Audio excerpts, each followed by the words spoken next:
Yes, hello students, good evening everyone. So previous class में हमने memory को पढ़ना स्टार्ट कर दिया था, ठीक है, and we were talking about some models of memory.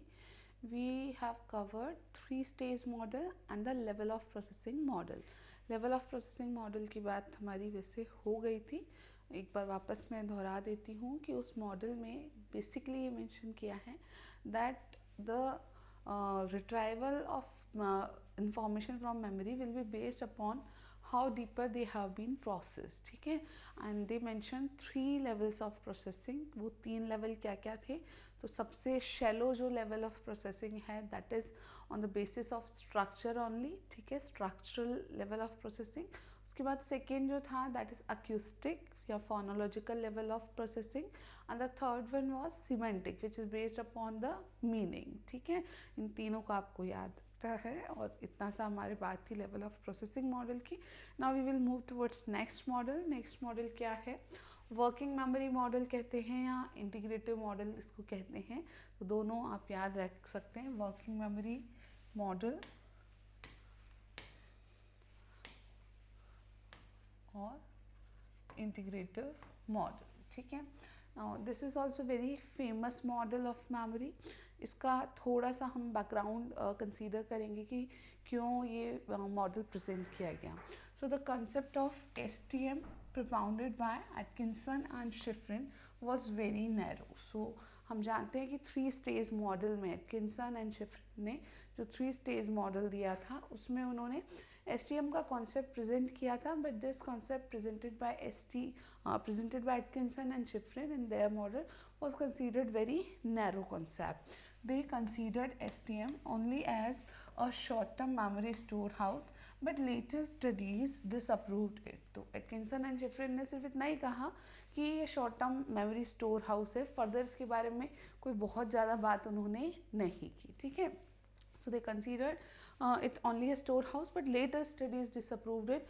बाद में कुछ ऐसे स्टडीज़ हुए जिन्होंने इस बात को डिसअप्रूव किया कि सिर्फ STM का इतना सा ही इम्पोर्टेंस नहीं है कि ये एक स्टोर हाउस है जिसमें कम समय के लिए मेमोरीज स्टोर होती हैं. Later studies suggested that STM is dynamic in nature, that is, it works not just as a storehouse of information but also responsible for manipulation of incoming information for the completion of a cognitive task. Now ये important था कि बहुत सारा research, बहुत सारे studies further किए गए STM पर और तब STM का डायनामिक नेचर सजेस्ट किया गया कि भाई इतना सा ही रोल नहीं है शॉर्ट टर्म मेमोरी का. It's not only work as a store house की तरह तो वर्क करता ही है, but it is also responsible for the manipulation of incoming information for the completion of a cognitive task. कि कोई पर्टिकुलर कॉग्निटिव टास्क को कंप्लीट करने के लिए अगर किसी इंफॉर्मेशन में कुछ मैनिपुलेशन करने की नीड है, कुछ एडिशन, कुछ रिकन्स्ट्रक्शन करने की नीड है, तो वो काम भी STM में होता है. या हम कहें कि इंफॉर्मेशन पर कुछ फंक्शनिंग भी STM में होती है. ये व्यू पॉइंट लेटर जो रिसर्च हुआ उसमें प्रेजेंट किया गया. तो एक जो नैरो वर्जन था एटकिंसन एंड शिफ्रिन का अबाउट STM, उसको चेंज करके एक ब्रॉड वर्जन प्रेजेंट होने लगा कि STM का रोल इतना कम नहीं है, it is something more important.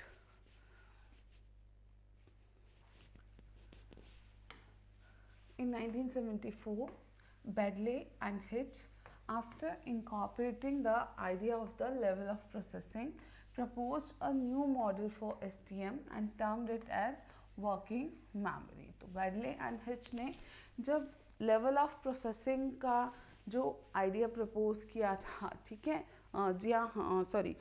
Level of processing का जो आइडिया दिया था, ठीक है, क्रैक एंड टल्विंग ने हमने देखा, उसको ऐड किया इस व्यू पॉइंट में कि हाँ स्टोर हाउस तो है ही, ठीक है, लेकिन साथ साथ लेवल ऑफ प्रोसेसिंग के आइडिया को ऐड करके एक वर्किंग मेमोरी मॉडल प्रेजेंट किया which we are studying now.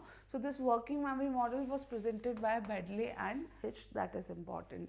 Now, thus working memory can be defined as a limited capacity system for temporary storage and manipulation of information for complex tasks such as comprehension, learning and reasoning. तो in all यहाँ पर working memory को कैसे define किया बैडले and Hitch ने. So they mention that it is a limited capacity system for temporary storage. इतना तो पहले एटकिंसन शिफ्रिन बता ही चुके थे, ठीक है. वही चीज़ ये भी मेंशन कर रहे हैं कि एक लिमिटेड कैपेसिटी सिस्टम है जिसमें टेम्प्रेरी स्टोरेज होता है किसी भी इंफॉर्मेशन का, and manipulation of information for complex task. लेकिन साथ के साथ किसी भी कॉम्प्लेक्स टास्क की इंफॉर्मेशन की मैनिपुलेशन भी यहाँ पर होती है. और ये कॉम्प्लेक्स टास्क कैसे कैसे हो सकते हैं, जैसे कोई कॉम्प्रिहेंशन करना हो, किसी कंटेंट को लर्न करना हो, या फिर आपको रीजनिंग करना हो, रीजनिंग सॉल्व करनी हो. इन सभी तरीके के टास्क में पॉसिबिलिटी है मैनिपुलेशन ऑफ इंफॉर्मेशन की. Bedle's model of working memory consists of 4 components. Now this one is a major part of the model, ठीक है. अभी तक जो हमने डिस्कस किया that was a sort of background thing, ठीक है, इंट्रोडक्टरी पोर्शन. अब ये मेजर रिलेवेंट पोर्शन आपको याद रखना है कि बेडले ने जो वर्किंग मेमोरी का मॉडल प्रेजेंट किया, मेंशन 4 components, 4 components बताए वर्किंग मेमोरी के. What are those 4 components? The central executive, the phonological loop, the visuospatial sketchpad, and the episodic buffer. Now you can be simply asked to name these 4 components of working memory model by Bedle, ठीक है. आपको सिर्फ नाम लिखने को भी 2 marker में दे सकते हैं, या फिर 5 मार्कर में आपको पूरा वर्किंग मेमोरी मॉडल डिस्क्राइब करने को दिया जा सकता है. सो ये 4 कंपोनेंट के नाम याद रखोगे. सेंट्रल एग्जीक्यूटिव है, then there is a phonological loop, then there is visuospatial sketchpad, and last one is the episodic buffer. Let's talk about them one by one. सबसे पहले बात करते हैं किसकी, सेंट्रल एग्जीक्यूटिव की. It works as an executive in a working memory. It coordinates and regulates cognitive operation between subordinate systems, namely phonological loop, visuospatial sketchpad, and episodic buffer. Now see, इन चारों का अपना अपना इम्पोर्टेंस है. पहला component जिसकी हम बात करें, it is the central executive. Now central executive बिल्कुल एक एग्जीक्यूटिव की तरह वर्क करता है, जैसे किसी फॉर्म में एक एग्जीक्यूटिव वर्क करता है, तो बिल्कुल वर्किंग मेमोरी के एक एग्जीक्यूटिव की तरह वर्क करता है. It coordinates and regulates some cognitive operations between the subordinate systems. अब इसके सबऑर्डिनेट सिस्टम क्या है, तो इसके अलावा सेंट्रल एग्जीक्यूटिव के अलावा जो तीनों कंपोनेंट हैं वर्किंग मेमोरी के, वो क्या हैं, सबऑर्डिनेट सिस्टम है. कौन कौन से, फोनोलॉजिकल लूप है, विजुओस्पेशियल स्केचपैड है, एंड एपिसोडिक बफर है. तो इनके बीच में फंक्शनिंग को कोऑपरेट करना, कोऑर्डिनेट करना, रेगुलेट करना, ये काम किसका है, सेंट्रल एग्जीक्यूटिव का. It decides which of the memory will become part of long term memory and which will fade away. और ये सेंट्रल एग्जीक्यूटिव ही डिसाइड करता है कि शॉर्ट टर्म में आई हुई कौन सी इंफॉर्मेशन, कौन सी memory basically long term memory में स्टोर हो जाएगी, और कौन सी यहाँ से ही फेड अवे हो जाएगी, यानी यहाँ से ही मेमोरी लॉस हो जाएगा. ये फंक्शन भी किसका है, हमारे सेंट्रल एग्जीक्यूटिव का.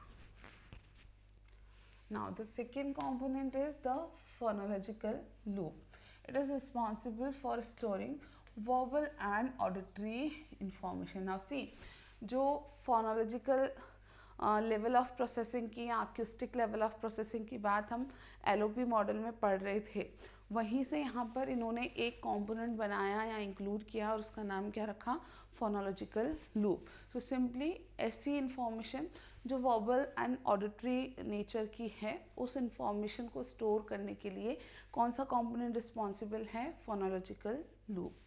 The information stored in the phonological loop will decay within 2 seconds unless it is not rehearsed. तो आपको ध्यान रखना है कि कोई भी इंफॉर्मेशन जो फोनोलॉजिकल लूप पर आई है, वो 2 सेकेंड में ही डिके हो जाती है, यानी एक तरीके से फिर वो हो जाती है, आपका फिनिश हो जाती है, एक तरीके से आउट ऑफ द ब्रेन हो जाती है, अगर उसका रिहर्सल नहीं किया जाए, अगर उसका रिपीटिशन नहीं किया जाए. It consist of 2 components. Further ये जो फोनोलॉजिकल लूप है, इसके भी कितने कंपोनेंट बताए गए हैं, 2 कंपोनेंट, यानी 2 सब कंपोनेंट इसके भी हैं. एक है फोनोलॉजिकल स्टोर एंड एक है articulatory rehearsal process. So you need to remember these two names also. Now phonological store simply stores information for few seconds. तो वो store जो कि few seconds के लिए, बहुत कम समय के लिए information को store करता है. और दूसरा है articulatory rehearsal process, responsible for rehearsing the information in order to keep the information stored in phonological store from decaying. तो दूसरा जो सब कॉम्पोनेंट है फोनोलॉजिकल लूप का, इसका नाम है आर्टिकुलेटरी रिहर्सल प्रोसेस. इसका काम क्या है, तो नाम में ही इंडिकेटेड है कि बेसिकली ये ही किसी इंफॉर्मेशन के रिहर्सल के लिए रिस्पॉन्सिबल है. और रिहर्सल क्यों चाहिए होता है, ताकि फोनोलॉजिकल स्टोर में वो इंफॉर्मेशन डिके ना हो जाए, वो वहाँ पर सस्टेन करे, वो वहाँ पर एक्चुअल में स्टोर रह पाए लंबे समय के लिए. इसके लिए रिहर्सल रिक्वायर्ड होता है. तो simply you just need to remember these two names, that the phonological loop itself is having two subcomponents, and these two subcomponents are phonological store and articulatory rehearsal process. Now the third component is visuospatial sketchpad. It keeps visual and spatial information stored. So as the name indicates, visuospatial sketchpad. तो इसमें basically कोई भी visual information या space related information जो हम देख रहे हैं वो स्टोर रहती है. For instance, the mental picture that comes up in your mind while listening to a story or solving a puzzle involve using your visuospatial sketchpad. तो सिंपली आप कोई स्टोरी सुन रहे हैं, ठीक है, आपको कोई भी इमेजिनेटिव स्टोरी सुनाई जा रही है, तो उस स्टोरी को सुनते हुए साथ में आपके जो पिक्चर्स ड्रॉ हो रही हैं, ठीक है, हमारे माइंड में इमेजेस क्रिएट होती है ना, वो कहाँ से हो रही हैं, तो वो विजुओस्पेशियल स्केचपैड से डायरेक्टली हो रहा होता है. प्रैक्टिकली अगर हम इस बात को समझना चाहें, या फिर आप कोई पज़ल सॉल्व कर रहे हैं, तो पज़ल को सॉल्व करते हुए मान लो आप कुछ सोच रहे हैं, इमेजिन कर रहे हैं, तो वो सारा विज़न हमारा कहाँ से आता है, तो मेमोरी के विजुओस्पेशियल स्केचपैड नाम के कंपोनेंट से आता है. Now the fourth one is episodic buffer.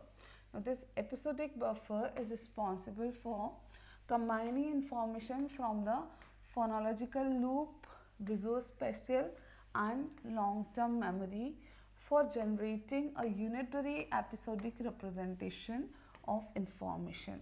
Thus this component helps us in making a sense of the received information. Now this is very important कि ये जो एपिसोडिक बफर है, ये बेसिकली अलग अलग सोर्सेस से जो इन्फॉर्मेशन आ रही है, या फिर जो भी इंफॉर्मेशन फोनोलॉजिकल रूप में, जो कि अकूस्टिक इन्फॉर्मेशन होगी, ठीक है, विजुओस्पेशियल आपका स्केचपैड है जो कि विजुअल इन्फॉर्मेशन ही आपकी प्रोसेस करेगा. एंड लॉन्ग टर्म मेमोरी में अगेन अलग अलग टाइप ऑफ इंफॉर्मेशन हो सकती है स्टोर. तो इन तीनों सोर्सेस से जो इन्फॉर्मेशन आ रही है उसको कंबाइन करके और एक यूनिटरी एपिसोडिक रिप्रेजेंटेशन क्रिएट करता है आपका एपिसोडिक बफर. यानी इन सबको कोऑर्डिनेट करके, इन सबको कंबाइन करके किसी भी पर्टिकुलर इंस्टेंस या पर्टिकुलर इवेंट से रिलेटेड, पर्टिकुलर कॉन्सेप्ट से रिलेटेड जो आपकी मेमोरी क्रिएट होती है, वो किसका काम है, एपिसोडिक बफर का. Now this components helps us in making a sense of the received information. तो एक्चुअल में जो भी इंफॉर्मेशन रिसीव हो रही है उसका रियल में सेंस क्रिएट करना, ठीक है, उसका रियल सेंस जनरेट करना, ये किसका काम है, हमारे एपिसोडिक बफर का.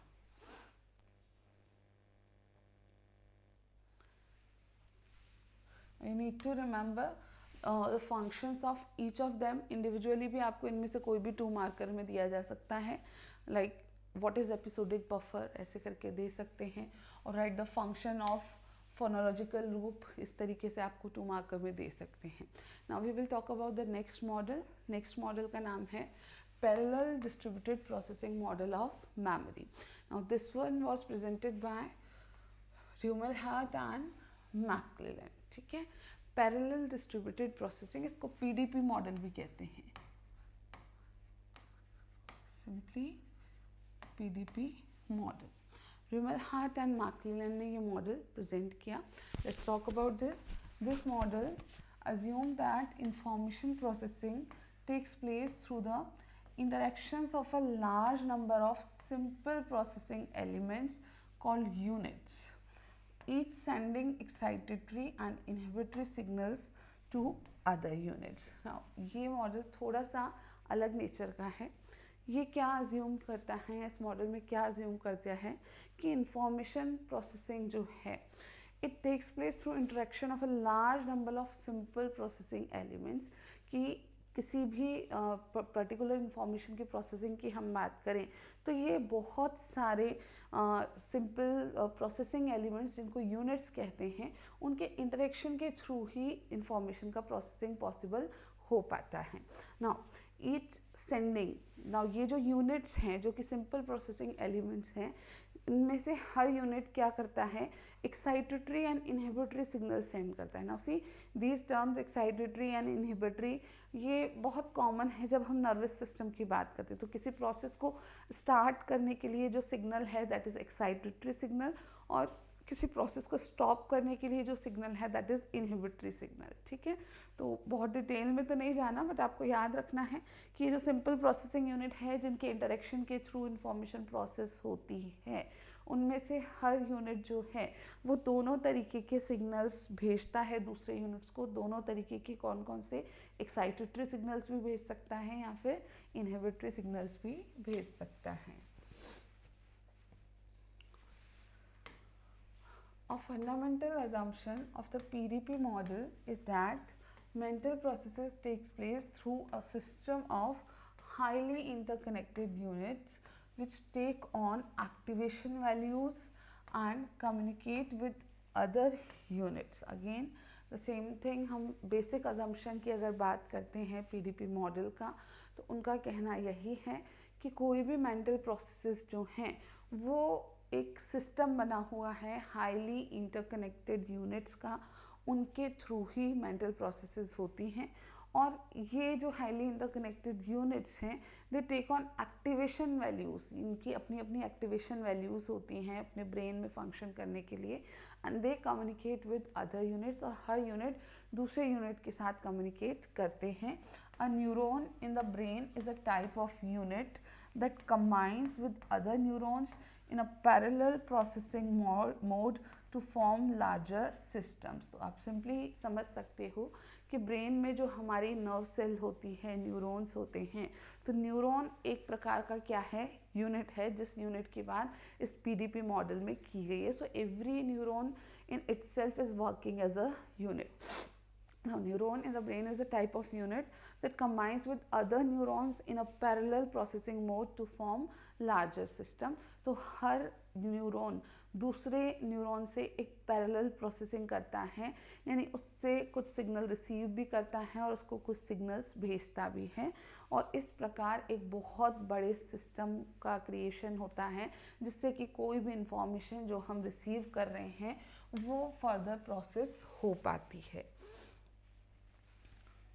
Now units are organized into modules much as atoms are organized into molecules. So simply her unit further मिलकर के, कुछ यूनिट्स मिलकर के क्या बनाते हैं, मॉड्यूल्स बनाते हैं.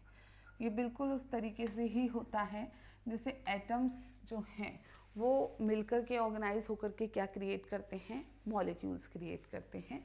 Each unit receives information from other modules and after processing passes information to other modules.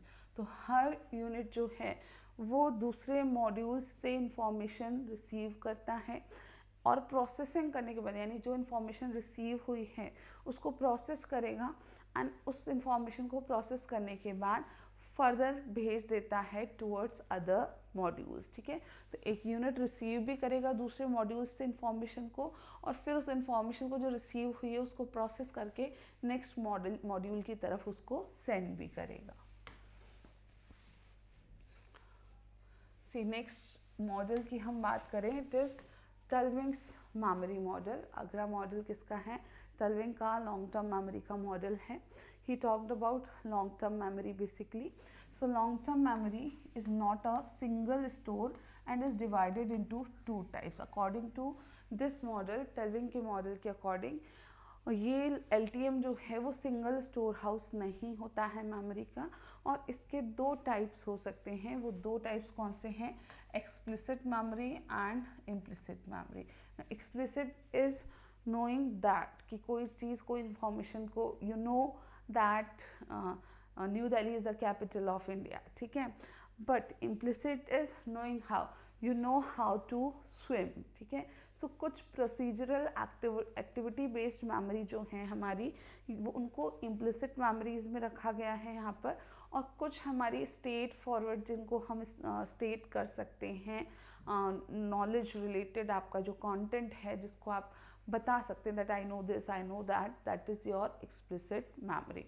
Now further classification long term memory का किया गया है, you can see it here. See, long-term memory divided into explicit memory and implicit memory. Further, explicit memory को declarative memory कह सकते हैं because it can be declared through words easily, ठीक है। implicit memory को कहा गया है non-declarative memory। को सिर्फ इतना याद रखना है, ये क्या है? your basically activity based memories, ठीक है, इसलिए इनको नॉन डिक्लैरेटिव कहा जाता है। Now see, explicit memory are further divided और classified into episodic memory and semantic memory. Now episodic memory, as we earlier talked about them, हमने इन जनरल भी types of varieties of LTM को discuss किया था, ये term आई थी वहाँ पर। तो आपके लाइफ के जो इवेंट्स हुए हैं उन सबको आपने एक्सपीरियंस किया है, और उनसे रिलेटेड जो मेमोरी आपका डेवलप हुआ है that is your episodic memory, ठीक है। सो yesterday what happened with you and your friend, मतलब you have argued with your friend on some particular thing, तो वो आज आपको याद है, तो that is a part of your episodic memory, ठीक है। Now semantic memory, कल आपने जो जो सब्जेक्ट पढ़ा था, ठीक है, उसमें से कुछ कुछ चीज़ें आपको जो भी अभी याद हैं, जो कि आपके knowledge and concept related memory है, उसको हम सिमेंटिक मेमोरी कहते हैं। ये दोनों क्लियरली कैसी हैं? डिक्लैरेटिव मेमोरी हैं। आप ईजीली डिक्लेयर करके वर्ड्स के थ्रू किसी को भी बता सकते हैं। नाउ देन कम्स इम्प्लिसिट और non declarative memory. They are also further divided into procedural memory and emotional conditioning related memory. तो आपके skills and actions related memory, those which you can perform easily but it is not easy to state them through words, ठीक है। जैसे like swimming, ठीक है, if someone can swim, वो swim कर सकता है आसानी से, ठीक है, उसकी मेमोरी पर बेस्ड है, वो स्विम कर सकता है। लेकिन एग्जैक्टली हाउ आई स्विम ये बताना आसान नहीं होता। If I am able to cook, ठीक है, कुकिंग मुझे आता है, कोई पर्टिकुलर डिश को मैं बना रही हूँ या रोटी बेल रही हूँ, मैं बहुत अच्छे से रोटी बेल लेती हूँ अगर, सो that is my part of my procedural memory. Now अब उसको मैं एग्जैक्ट वर्ड्स में जब बताने जाऊँगी तो वो डिफ़िकल्ट होता है कंपैरेटिवली ना। इमोशनल कंडीशनिंग बेस्ड मेमोरी भी हमारी बनती हैं। Like suppose that I get fearful when I see a dog, ठीक है, डॉग सामने आते ही मुझ में अचानक फियर क्रिएट होने लगता है ना। That is due to some past event जो कि जिसके कारण मेरी कंडीशनिंग हो गई है उस पर्टिकुलर एनिमल के साथ में, कि उसको देखते ही मुझे डर लगता है, किसी दूसरे को नहीं लगता है, किसी दूसरे एनिमल से मुझे नहीं लगता है। सो ये इमोशनल कंडीशनिंग बेस्ड मेमोरी भी हमारी इम्प्लिसिट मेमोरी में इंक्लूड होती है, ठीक है। तो simply you need to remember कि टेलविंग ने बताया कि लॉन्ग टर्म मेमोरी एक सिंगल स्टोर हाउस नहीं है, बल्कि एक्सप्लिसिट और इम्प्लिसिट दोनों तरीके की मेमोरी उसमें इंक्लूड होती हैं। Next model here is Bartlett's memory model. Now Bartlett ने क्या बताया मेमोरी के बारे में, let's see. Bartlett advanced the concept that memories of past events and experiences are actually mental reconstructions that are colored by cultural attitudes and personal habits rather than being direct recollections of observations made at the time. Now ये बहुत important model है memory का। Bartlett ने अपना research किया और ये concept present किया कि हमारे जो मेमोरीज़ हैं पास्ट इवेंट्स के या हमारे जो भी एक्सपीरियंसेस हमने गैदर किए हैं उन सब के, वो मेमोरीज़ जो हैं they are actually the mental reconstructions. उसमें एज इट इज़ जो हमने एक्सपीरियंस किया है वो सेव नहीं होता है, बल्कि एक मेंटल रिकन्स्ट्रक्शन का प्रोसेस यहाँ पर इंक्लूडेड होता है। So these memories are basically mental reconstructions that are colored by cultural attitudes and personal habits। अब यहाँ पर ये जो mental reconstruction हो रहा है मेमोरी का, उसमें दो important factors यहाँ बार्टलेट ने बताए हैं कि एक तो cultural attitudes कि हम जिस society culture का हिस्सा हैं उस सोसाइटी कल्चर के कारण हमें कुछ कल्चरल एटीट्यूड्स डेवलप हो जाते हैं, as well as we are having some own personal habits. तो हमारे कल्चरल एटीट्यूड्स और हमारे पर्सनल हैबिट्स दोनों मिलकर के हमारे एक्सपीरियंसेस को एक रिकन्स्ट्रक्शन मेमोरी का जो है वो क्रिएट करवाते हैं। सो rather than being direct recollection of observation made at the time, तो आप किसी पर्टिकुलर एक्सपीरियंस को जब ले रहे हैं, ठीक है, कोई इवेंट आपके पास जब आप जब उसका हिस्सा हैं, तो वहाँ जो आपके एग्जैक्ट ऑब्जर्वेशन हैं सिर्फ वो ही आपके मेमोरी का हिस्सा नहीं है, ठीक है। वो रिकलेक्शन एज इट इज़ नहीं सेव होता है हमारी मेमोरी में, रेदर वो recollection with your cultural attitudes and personal habits, उन दोनों का इम्पैक्ट पड़ता है हमारी मेमोरी के स्टोर होने पर। This was told by Bartlett. Further, Bartlett showed that very little of an event is actually perceived at the time of its occurrence, but that in reconstructing the memory, gaps in observation or perception are filled in with the aid of previous experiences.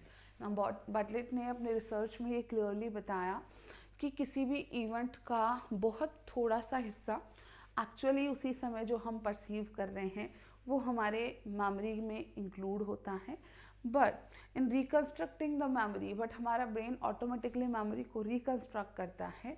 और इस दौरान gaps in observation और perception, अगर हमारे perception में हमारे observation में कोई भी गैप्स हैं तो हमारा ब्रेन ऑटोमेटिकली उनको फुलफिल कर लेता है। और वो फुलफिल किस बेसिस पे होते हैं, हमारे ऑलरेडी स्टोर्ड जो मेमोरी है, कौन सी, जो हमारे प्रीवियस एक्सपीरियंसेस की स्टोर्ड मेमोरी हैं, उन प्रीवियस एक्सपीरियंसेस की स्टोर्ड मेमोरी को बेसिस बना करके किसी प्रेजेंट या करंट इवेंट के ऑब्जर्वेशन या परसेप्शन में अगर कोई गैप्स हैं तो उनको हमारा ब्रेन ऑटोमेटिकली फुलफिल कर देता है। नाउ सी, आपको बहुत डेप्थ में नहीं पढ़ना है, ये जब एक्चुअल में हम साइकोलॉजी में पढ़ते हैं तो इनके पीछे बेस है रिसर्च का। तो हम एक्सपेरिमेंट्स बताते हैं कि बार्टलेट ने ये एक्सपेरिमेंट किया and on the basis of that experiment उन्होंने ये कंक्लूड किया, तो बहुत कनेक्शन इजी हो जाता है इस चीज़ को समझने का। But you are not having that much of time and I can not go that much deeper for you, क्योंकि आपका टाइम इंपॉर्टेंट है, बहुत सारे दूसरे सब्जेक्ट्स कवर करने। तो just connect the thing as you can कि भाई, क्योंकि जब हम किसी भी करंट सिचुएशन में हैं तो वहाँ जो हम परसीव कर रहे हैं उसमें कुछ गैप रह सकते हैं, वो पूरी चीज़ हमने परसीव ना की हो, तो वो गैप हमारा ब्रेन ऑटोमेटिकली फुलफिल कर देता है। इतनी सी बात हमारे किसने बताई है, बार्टलेट ने। Now these were the models of memory. Models हम डिस्कस कर चुके हैं। अब थोड़ी सी कुछ टर्मिनोलॉजी मेमोरी की मैं ले रही हूँ which can be asked in the exam.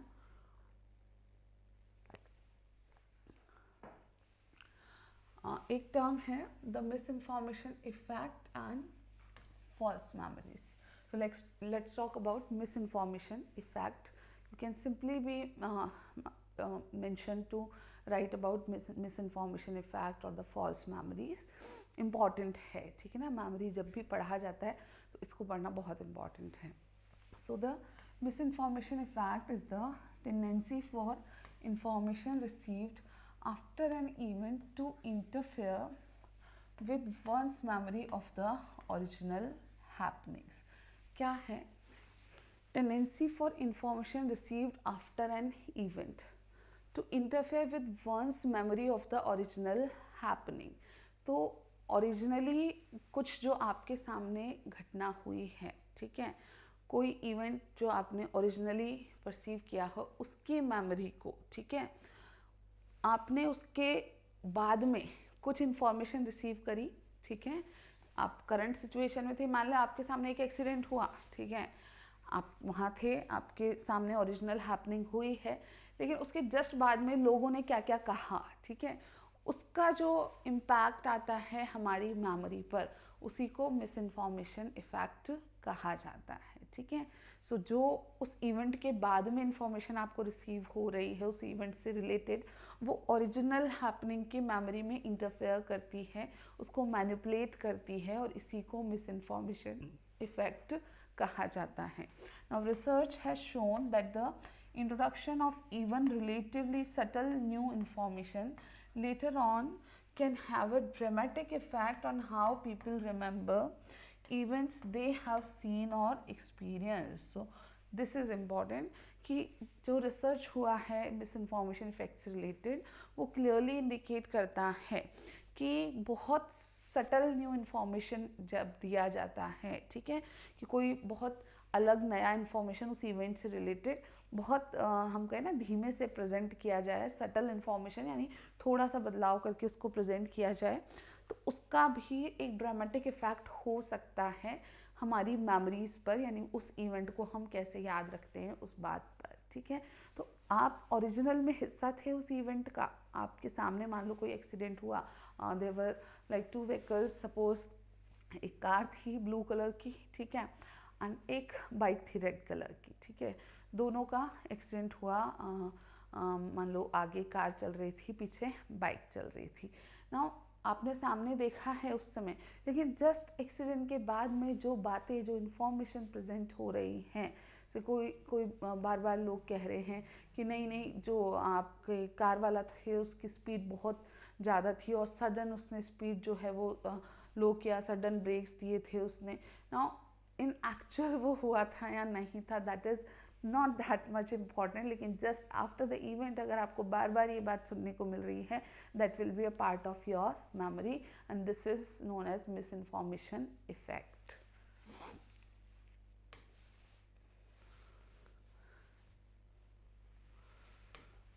The misinformation effect illustrates how easily memories can be influenced. और ये misinformation effect basically ये बताता है कि हमारी memories को कितने आसानी से influence किया जा सकता है.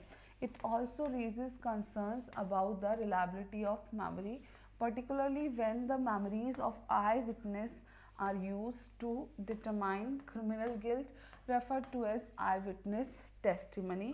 And this work was done by Elizabeth Loftus. See, Elizabeth Loftus worked on eyewitness testimony. जो प्रत्यक्षदर्शी गवाह जो होते हैं उनको बहुत इम्पोर्टेंस दी जाती है ना किसी भी क्रिमिनल केस वगैरह में.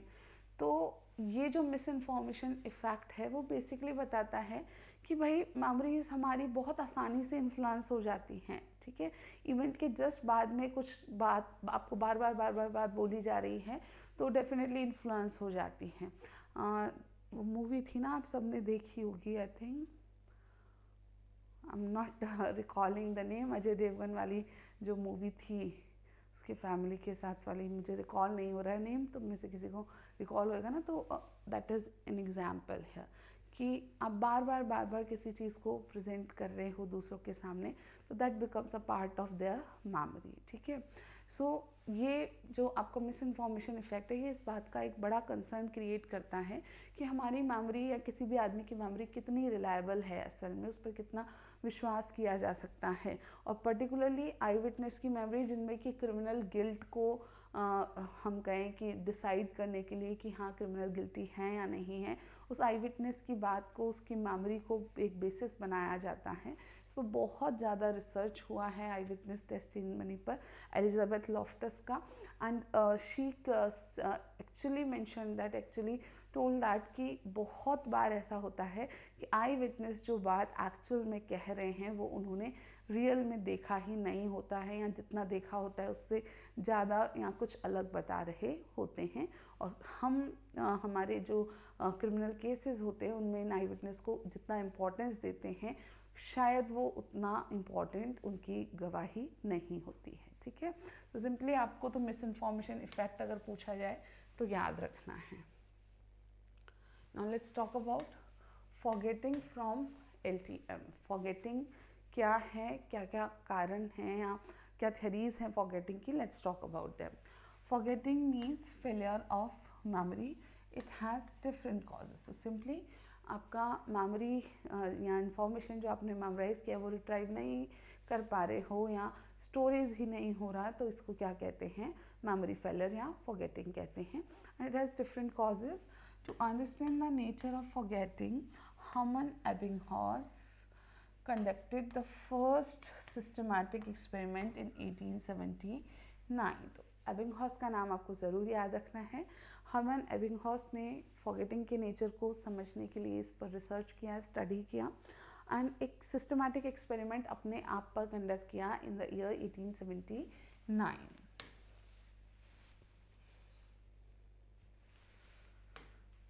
He created many CVC, constant नहीं है, consonant है, consonant, vowel, consonant, nonsense syllables such as NAK or PUD and administered on himself। इन्होंने लिस्ट बनाई बहुत सारी CVC की। CVC क्या है, consonant, vowel, consonant. Like here you can see N is a consonant, A is a vowel, then K is a consonant, P is a consonant, U is a vowel and D is a consonant। But ये सब nonsense syllables होने थे, यानी इनका कोई जो ये CVC create किए जा रहे थे वो मीनिंगफुल नहीं हो सकते थे, ठीक है। तो उन्होंने पहले ऐसी लिस्ट बनाई जो कि नॉनसेंस, मतलब they were not having any sense, ऐसे सिलेबल्स क्रिएट किए विद द फॉर्मेट CVC और उसको अपने आप पर एडमिनिस्टर किया, यानी इन लिस्ट को याद रखने का काम उन्होंने किया। Based on his observations, he came up with the following curve for explaining the nature of forgetting। Basically उन्होंने अपने ऑब्जर्वेशंस के साथ में जो ये सारे मेमोराइज करी लिस्ट, उसका फर्दर ऑब्जर्वेशन किया और उसके बाद में उन्होंने नेचर ऑफ फॉरगेटिंग के बारे में एक कर्व क्रिएट करी, एक कर्व बनाई और उस कर्व को क्या कहा जाता है, Ebbinghaus forgetting curve. So that curve is famous by name of Ebbinghaus forgetting curve. Let's see that curve. See, this is Ebbinghaus forgetting curve. Now simply आप यहाँ देखो, this side it is elapsed time since learning. Here it is retention percentage. So immediately 100% retention है, ठीक है। 20 minutes के बाद में ही retention कितना रह गया है, 58% रह गया है। 1 घंटे के बाद में रिटेंशन 44% रह गया है। 9 आवर्स के बाद में it is 36%। After 1 day the retention was just 33%। After 2 days it was 28%। After 6 days it was 25%। And after 31 days the retention was 1%। अब सी यहाँ बताना क्या चाह रहे हैं इस एबिंगहॉस फॉरगेटिंग कर्व में, दैट कि इनिशियल 20 मिनट्स में जो मेमोरी लॉस होता है वो हाईएस्ट होता है, ठीक है। बाद में भी मेमोरी लॉस हो रहा है लेकिन the rate of loss of memory is not that much high. तो आपने किसी कंटेंट को लर्न ही किया है, उसके जस्ट बाद में, तो शुरुआती 1 घंटे की हम बात करें तो आप देखोगे कि 100 में से कितना बच गया, सिर्फ 44% ही रहा है, बाकी सारा क्या हो गया, मेमोरी लॉस हो गया। तो this is the important thing you need to remember कि एबिंगहॉस फॉरगेटिंग कर्व ये कहता है कि इनिशियल 1 आवर में, किसी कंटेंट को लर्न करने के इनिशियल 1 आवर में ही मैक्सिमम मेमोरी लॉस हो जाता है। Now let's talk about some theories of forgetting.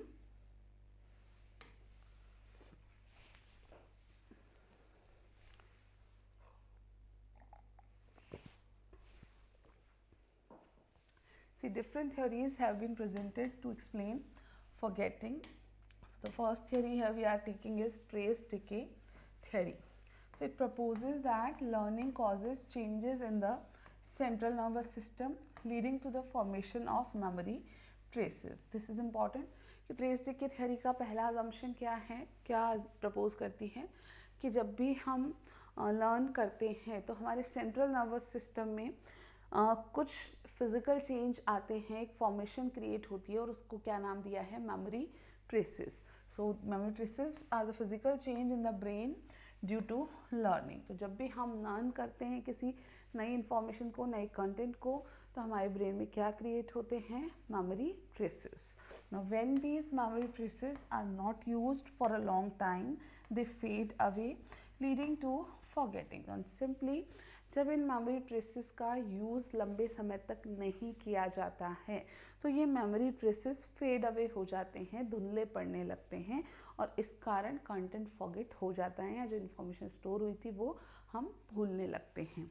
दस the underlining mechanism of this theory is use it or lose it. So simply इस थियरी का अंडरलाइंग मैकेनिज्म क्या है कि either use the information you have stored or you are going to lose it. ठीक है, बहुत simple सा theory है. The name is trace decay theory. Now the second theory here is displacement theory. Now displacement seeks to explain forgetting in short term memory. Now ये जो displacement theory है basically short term memory से forgetting को explain करती है and suggests it is due to a lack of availability. Now basically ये कहती है कि forgetting क्यों होता है, so lack of availability के कारण ही forgetting हो जाता है. So because of its limited capacity suggested by Miller to be 7 plus minus 2 items, STM can only hold small amounts of information. So simply displacement theory कहती है कि जैसा Miller ने बताया कि एक लिमिटेड कैपेसिटी है STM की और वो कैपेसिटी मिलर ने कितनी बताई, 7 प्लस माइनस 2 आइटम्स और बिट्स ऑफ इंफॉर्मेशन. तो एक बार में तो यही रेंज रहेगी 5 to 9 आइटम्स ऑफ इंफॉर्मेशन. इसके बाद इसकी अवेलेबिलिटी नहीं है STM में तो प्रीवियस इंफॉर्मेशन डिस्प्लेस हो जाएगी जब नई इंफॉर्मेशन हमारे पास आ रही है. तो so when STM is full, new information displaces or pushes out old information and takes its place. The old information which is displaced is forgotten in STM. तो simply कि नई इन्फॉर्मेशन आ रही है, आपके ऑलरेडी STM में 7 pieces of information stored हैं, ठीक है, और 5 पीस ऑफ इंफॉर्मेशन आ गया, 5 बिट्स ऑफ इंफॉर्मेशन और आ गई, तो पुश अवे हो जाएगी वो अर्लियर जो शुरुआती सबसे शुरुआती 5 पीस ऑफ इंफॉर्मेशन है. And this push away is a sort of forgetting from STM. तो सिंपली जो नई इंफॉर्मेशन है वो पुरानी इंफॉर्मेशन का प्लेस लेती जाती है और pushes out the old information. This is displacement theory. Now related to displacement theory there are few terms you need to cover. There's a term serial position effect. Now psychologists have discovered that the first and the last items on a list are the easiest ones to remember. To other effects, the primacy and recency effects explain why the first and last items are so crucial in memory. Now serial position effect एक simple phenomena है जो कि memory पर research के दौरान psychologist ने find out किया. Now क्या है ये, they discovered that अगर कोई list learn करी है, मान लो there are 10 items on a list, ठीक है, 10 items यानी मान लो 10 words है, ठीक है, एक लिस्ट है जिसमें सिक्वेंशियली 10 वर्ड्स मेंशन है, आपने वो 10 वर्ड्स याद कर लिए, ठीक है. अब साइकोलॉजिस्ट क्या कहते हैं कि जो रिटेंशन है वो हाईएस्ट किसका होता है, जो फर्स्ट आइटम्स हैं यानी शुरुआत के 2-3 आइटम और लास्ट के 2-3 आइटम, उनका रिटेंशन हाईएस्ट होता है और they are the easiest to remember. And this is known as this is known as serial position effect. Now serial position effect क्यों होता है, क्यों शुरुआती और आखिरी जो आइटम्स हैं किसी लिस्ट पर वो हमें ज़्यादा याद रहते हैं, इसको एक्सप्लेन करने के लिए there are 2 other terms, primacy effect and recency effect. So what is primacy effect? It suggests that recalling the first item on the list is simple at the time they are presented these initial words don't yet compete with the subsequent ones for a place in the short term memory. तो recent primacy effect simply कहता है कि first item जो है, शुरुआती item जो है list पर, उसको याद करना सबसे सिंपल है. क्यों सिंपल है? कि जब वो प्रेजेंट हुए हैं, जब पहला आइटम प्रेजेंट, आपको 10 वर्ड्स में से पहला वर्ड जब प्रेजेंट किया गया, तो इनके पास कोई कंपटीशन नहीं है ना. आपने कहा the first word is this, ठीक है, तो वो फर्स्ट वर्ड उसको याद करना है, उसके लिए कोई पहले से कॉम्पिटिटर अवेलेबल नहीं है. और जो सब्सिक्वेंट वंस हैं उनको बाद में एक दूसरे से कॉम्पीट करना पड़ता है हमारे मेमोरी में फिट रहने के लिए. तो सिंपली प्राइमेसी इफेक्ट कहता है कि जो फर्स्ट वर्ड होगा उस सीरीज़ का, उस लिस्ट का, वो याद रखना सबसे आसान होता है. Now the recency effect explains why the participants remember items at the end of the list. These words have not yet been suppressed from short-term memory. Now recency effect कहता है कि भाई क्यों जो एंड ऑफ द लिस्ट पर item है वो याद रहते हैं. फर्दर यहाँ पर भी वही रीज़न है कि उनको डिस्प्लेस करने के लिए बाद में कोई वर्ड्स आए ही नहीं हैं, तो वो मेमोरी में इजीली स्टोर रहते हैं और इसलिए उनका रिटेंशन अच्छा होता है. Now there is one more theory named consolidation theory. It is based on the physiological aspects of forgetting. Memory consolidation is a critical process of stabilizing a memory and making it less susceptible to disruptions. Once it is consolidated, memory is moved from short-term memory to a more permanent long-term storage, becoming much more resistant to forgetting. Now simply ये consolidation theory जो है ये forgetting के physiological aspect पर ही focus करती है. Now memory consolidation एक जो term है वो एक process को indicate करता है किसी memory को stabilize करने को, यानी कि जो memory trace बना है वो कंसोलिडेट होता जाए, वो इतना गहरा हो जाए कि वो फेड अवे ना हो सके. ठीक है, so consolidation is the process of stabilising a memory and making it less susceptible to disruption. और जब कोई भी मेमोरी ट्रेस अच्छे से कंसोलिडेट हो जाएगा तो उसमें डिसरप्शन होना, उसका डिसअपियर होना पॉसिबल नहीं होता है. So once it is consolidated, अगर कोई इंफॉर्मेशन की जो मेमोरी है उसका जो मेमोरी ट्रेस बना है वो अच्छे से कंसोलिडेट हो चुका है, तो उसके बाद में मेमोरी शॉर्ट टर्म से लॉन्ग टर्म स्टोर में चली जाती है. अगर कंसोलिडेटेड मेमोरी ट्रेस हो चुका है तो memory information long term house में, लॉन्ग टर्म स्टोर में चली जाती है. नाउ ऑब्वियसली लॉन्ग टर्म से फॉरगेटिंग थोड़ी डिफ़िकल्ट है in comparison to forgetting from the short term memory. Now next theory is the motivated theory of forgetting. Friedrich Nietzsche was one of the first psychologists to suggest that people intentionally forgot their memories. Typically, these memories are traumatic or shameful. This process is called repression and is considered a defense mechanism. Now, सबसे पहले Frederick नीचे ने एक ही बात बताई. He was the first psychologist to mention that people intentionally forgot their memories. So that is motivated theory of forgetting. ठीक है, कि हम इंटेंशनली कुछ बातों को, कुछ चीज़ों को भूल जाते हैं. एंड टिपिकली ये मेमोरीज में क्या हैं, तो कुछ ट्रॉमेटिक या कुछ शेमफुल इवेंट अगर हमारी लाइफ में हुए हैं या ऐसी चीज़ों से रिलेटेड मेमोरीज हैं जो हमारे लिए ट्रॉमेटिक हैं, बहुत शेमफुल हैं, तो हम उन्हें जानबूझ करके भूल जाते हैं. Now this process of forgetting these traumatic और शेमफुल इंफॉर्मेशंस और the events is called repression and repression is considered as a defence mechanism. Now बाद में इस पर डिफेंस मैकेनिज्म पर बहुत फेमस साइकोलॉजिस्ट ने वर्क किया, that was Sigmund Freud. So he also told about motivated forgetting. ठीक है, फ्रॉयड ने भी इस पर वर्क किया कि हाँ, हम जानबूझ करके कुछ घटनाओं को, कुछ इंफॉर्मेशंस को भूल जाते हैं. Next one is theory of interference.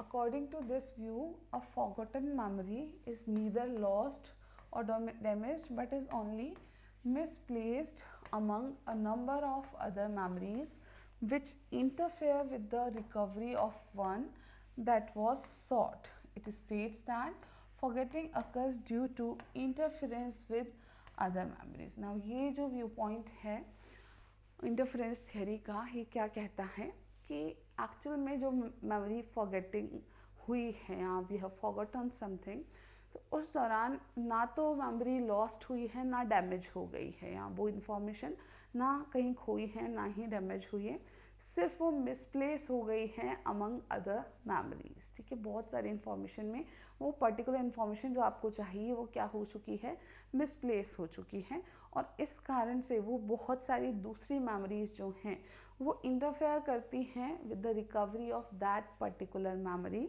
जो हमें उस समय पर चाहिए.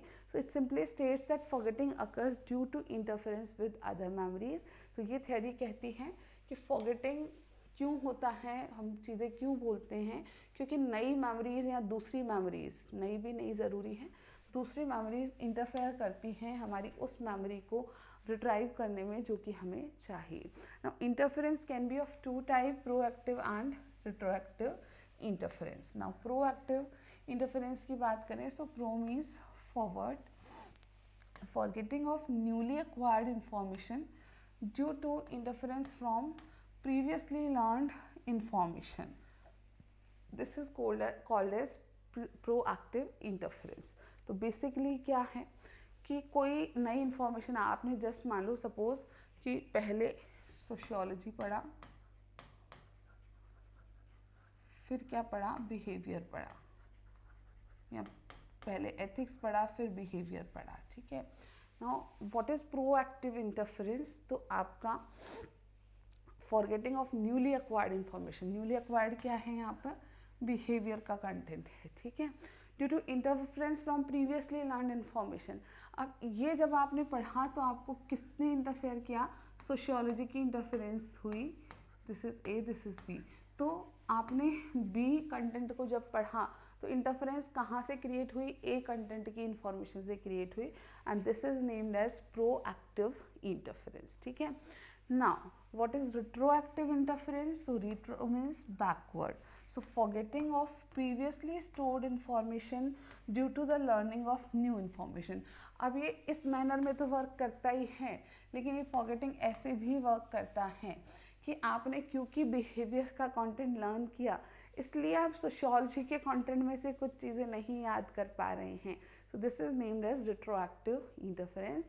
एंड इंटरफेरेंस थ्योरी कहती है कि इन्हीं दोनों चीज़ों के कारण हमारी मेमोरीज जो हैं वो मिसप्लेस होती रहती हैं और कई बार हमें चीज़ें समय पर याद नहीं आती हैं. Now next theory is retrieval failure theory. Retrieval failure is where the information is in long-term memory but cannot be accessed. तो simply retrieval failure क्या है कि कोई information long-term memory में है तो सही but उसकी access हमें नहीं मिल पा रही, हम उसको retrieve नहीं कर पा रहे हैं. Such information is said to be available, that is it is still stored but not accessible. That is it cannot be retrieved.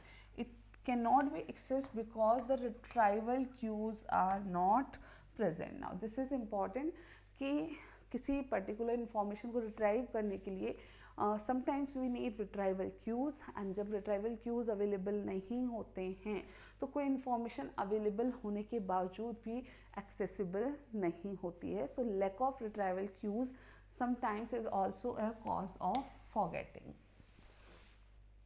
Now what can be the retrieval cues?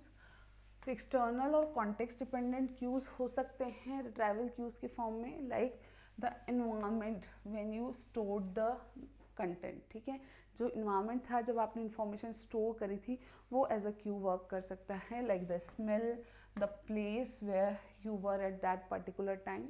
Similarly retrieval cues can be internal or state dependent cues. These are external cues or context dependent cues, and some are internal cues or state dependent cues. So inside of us, for example physical, emotional, mood, drink etc. तो कुछ particular चीज़ें हमारे खुद के as a person हमारे state या mood से related होती हैं कि फिज़िकली आप किस स्टेट में थे जब आप उस मेमोरी को क्रिएट कर रहे थे, आपका ब्रेन क्रिएट कर रहा था, आपका इमोशनल जो फील था वो कैसा था, आपका मूड कैसा था, वेदर यू वर ड्रंक और not. So these are the things which also work as retrieval cues in some cases.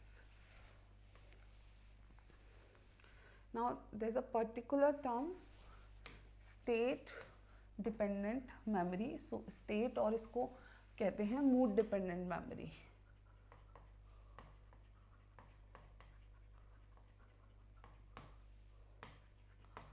Internal cues जैसे कि स्टेट या मूड की यहाँ बात हो रही है.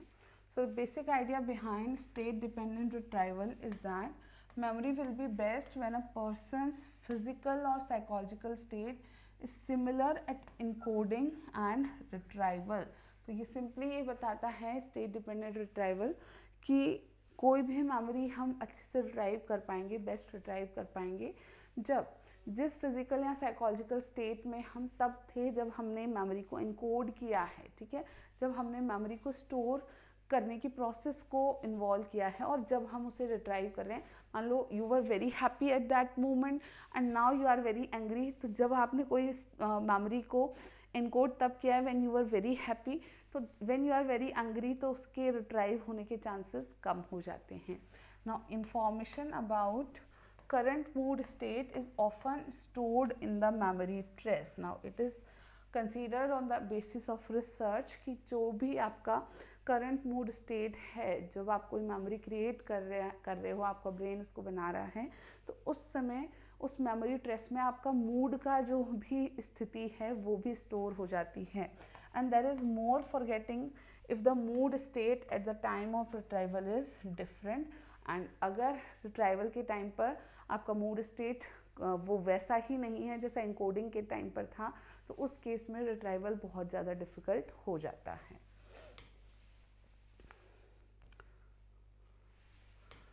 The notion that there should be less forgetting when the mood state at learning and at retrieval is the same is generally known as mood state dependent memory. So you can be mentioned to write about mood state dependent memory. Either mood dependent memory भी लिख सकते हैं, mood state dependent भी लिख सकते हैं, या सिर्फ state dependent memory भी लिख सकते हैं. तो आपको सिर्फ इतना सा याद रखना है that there is a notion that there should be less forgetting when the mood state at learning and retrieval is same. यानी mood state या मूड या आपका इंटरनल स्टेट जो है वो अगर सिमिलर है at the time of encoding और learning and at the time of retrieval, then it will be best retrieved. But if it is different then there are chance that there will be more forgetting.